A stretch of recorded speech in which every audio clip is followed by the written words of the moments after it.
Ujio wa Ferdinand Rio ni ujio mzuri sana, unapelekea kuitangaza nchi, lakini endapo Rio ataposti. Kama Rio hatoposti, work done is equal to zero. Tunakuwa hakuna tulichokifanya. Kwa hiyo nimuombe Gerson Msigwa, pambana uwezavyo, mwambie Ferdinand aposti, au waambie timu yalokuja nayo management yake waposti, au kama kuposti kwenye page yake kuna gharama yoyote, basi sisi tuchangie wa Tanzania hizo gharama ili aweze kuposti. Tusikubali aondoke hapa bila kuposti. Na wajua tabia za mastaa. Najua tabia za mastaa. Tusikubali aondoke hapa bila kuposti. Kama kuposti kwenye page yake kuna gharama yoyote, tuambieni wa Tanzania tupitishe bakuli, tujichange, tuko tayari kujichanga ili aweze kuposti. Hilo la kwanza. La pili, Ally Kamwe, kuna vitu vingine tusivifanye kama big deal. Tusivifanye kama big deal. Mina Ally kumuonyesha goli la Clatous Chama ni sehemu entertainment, ni sehemu ya burudani tu. Apart from that, hiyo ndio habari ya mjini sasa hivi ina trendi.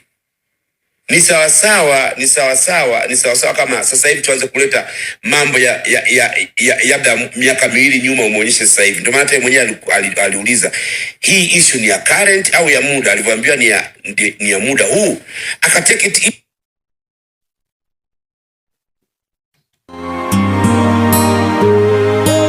Naam, bwana, kama unavyofahamu kwamba Tanzania wamepokea ugeni wa Rio Ferdinand. Huyu ni moja kati ya mabeki mashuhuri kabisa duniani.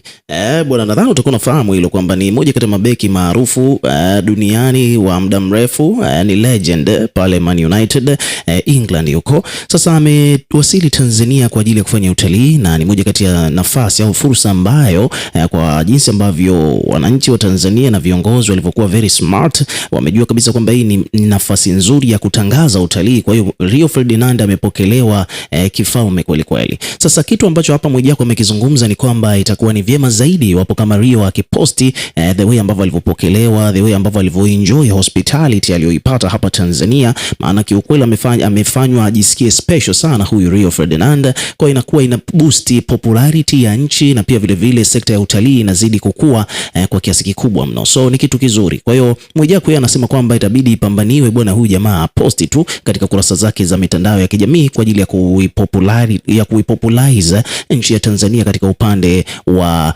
utalii, na kama unavyoelewa kwamba moja kati ya sekta ambazo zinaingiza pato kubwa sana la taifa ni utalii. So hivyo ndivyo alivyozungumza Mwijaku. Una maoni gani? Weka maoni yako hapo katika comment, tutakuwa tukisoma na kureplay, na pia subscribe kwa ajili ya kupata update zaidi.